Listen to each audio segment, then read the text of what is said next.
What is up, Film Geeks? My name is Trevor and welcome back to my channel. Before we get into new movies, I'm going to give you guys my top 10 best movies of 2020, aka my top 10 favorite movies. These aren't necessarily the best movies of the year, just the 10 movies I love the most in 2020. Join me in the comment section. Which movies did you guys love most this year? Which of these movies would you deem in your top 10? Let's talk about it all down below in the comment section. And with that said, let's get started. First up on this list is a Shudder exclusive. Has 100% Rotten Tomatoes. It's less than an hour. It's a terrifying movie.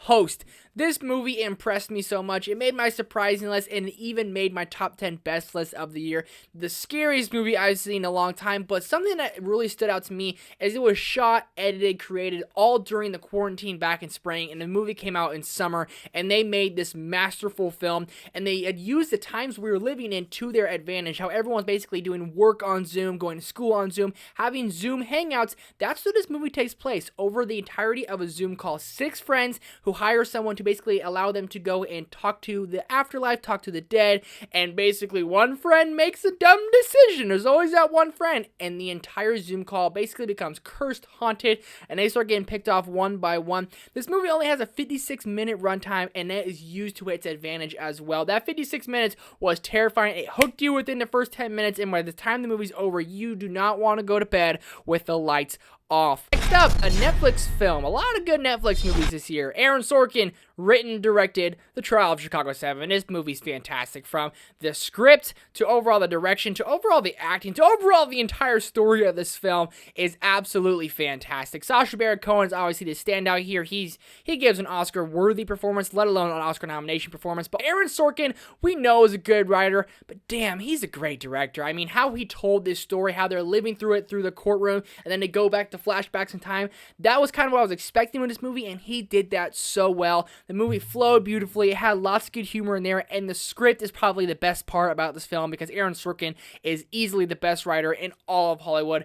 The man's a beast. I cannot wait to see what he does next. The Trial of Chicago 7, come Oscar season, it's going to win a lot. At number 8, a very, very surprising movie this year about a drummer who loses his hearing. Sound of Metal. Riz Ahmed turned in probably the best performance of the year. Him and Ben Affleck. We're getting to Ben Affleck's movie here in a little bit, but Riz Ahmed kills it. And if you don't know who he's from Nightcrawler. He was in Venom, and he's fine in those movies, but this movie, I did not know this guy had the acting chops, and I haven't seen all Riz Ahmed's movies. I'm sure he's great, but he is absolutely perfection inside this film. It's definitely like a smaller type indie film, came out on Amazon. Not a lot of people have seen it, but everyone who has seen it has agreed this movie is fantastic. They put us in our character in Riz Ahmed's shoes where he's drumming, and once he loses his hearing, we as audience members know right away because the sound cuts out and it has this little ringing sound, and basically that's when Riz Ahmed's character lost his hearing, and when he lost his hearing, we lost our hearing. When people are talking to him, we're hearing muffled noises, like we're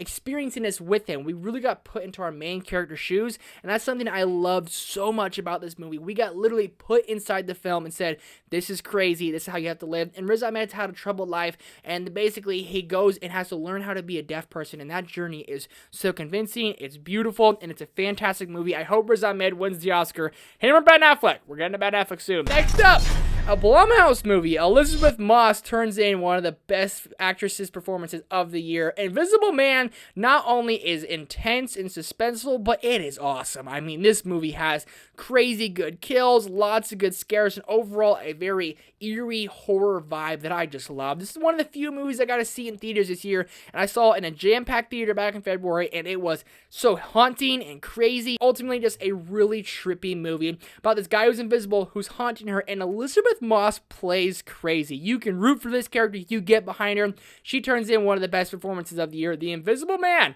Lots of people have it on their list for good reason. Hopping over to Disney Plus now at number 6, a movie that made me cry my eyes out. Clouds is awesome. Clouds is revolutionary, Clouds is inspiring, and Clouds is heartbreaking. Following the story of Zach Sobiak, who finds out he only has 6 months to live, and he takes that time he has left and makes a song, and that song becomes a global sensation, and he uses the limited time he has left to its advantage, and he really tries to go out on top, which he does. This movie is so emotional, it's so sweet, and it's oddly hilarious, and overall, it's inspiring. We all have a limited time left. He just happened to know exactly when his time was going to be up. We don't know that. We have to make the most of our lives, and that's what I took away from this film. film. We don't know when our time is going to come, so we have to make the most of every day, be happy, love one another, spread positivity, and this movie was so inspiring. One of my favorites of the year. It was higher on this list, and it went down a couple notches. Clouds is a fantastic movie that ripped my heart into pieces. I watched it 3 times. I almost cried all 3 times. It was bad. Breaking this in the top 5. Speaking of that Ben Affleck movie, and Gavin O'Connor is my favorite director, so anytime he makes a movie, I'm absolutely in love with it. But The Way Back hits different, man. And it's really because this is Ben Affleck's movie. Obviously, Ben Affleck has had troubles with alcoholism, and this movie is following an alcoholic whose life has just gone down, and his comeback story, his way back story. Gavin O'Connor, again, is my favorite working director, and he captures that within his film. His film is about basketball, and it's not really even necessarily about basketball. Basketball definitely takes the back burner. It's really about Ben Affleck trying to come back, trying to find his way back to being him normal self, trying to get away from alcohol, and trying just to come back from a tragedy that happened in his life. They really capture that. It's an inspiring movie. It is gut-wrenching. It is emotional. But overall, it's really about Ben Affleck finding himself back in this basketball team, seeing himself in young players, getting them to come out of their shell, getting them to come forward, and getting this team who's not very good to come together and be an overall great team. Gavin O'Connor captures sports movies fantastically, from Miracle, Warrior, now The Way Back, but Ben Affleck turns in, if not the best performance, one of them, with Riz Ahmed from Sound of Metal. I'm hoping these 2 guys have battled it off come award season, because Ben Affleck deserves it. So does Riz Ahmed, but if I had to see one win, I would really want to go with Ben Affleck. This is his movie. This is his spotlight. The Way Back is perfection. At number 4, I watched this movie on a whim. I was like, okay, Dylan O'Brien's in it.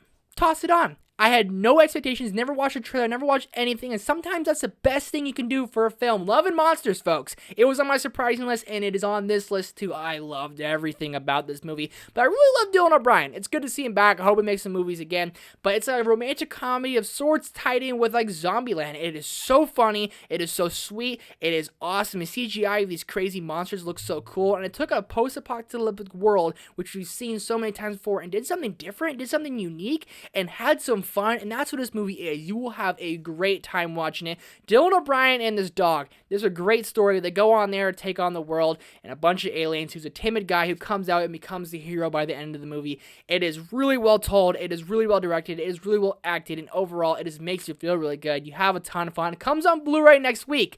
Make sure you guys check it out. At number 3, we were deprived of some Marvel content this year, but no worry, DC got our backs. Birds of Prey is fantastic. My favorite DCEU movie. I didn't really know what to expect going into this because Suicide Squad's fine. I was expecting another fine movie, and I got something amazing. Most of that's from Margot Robbie. The other 20% of that is from Ewan McGregor as Roman Sionis, Black Mask himself. This movie is absolutely hilarious. It is extremely graphic.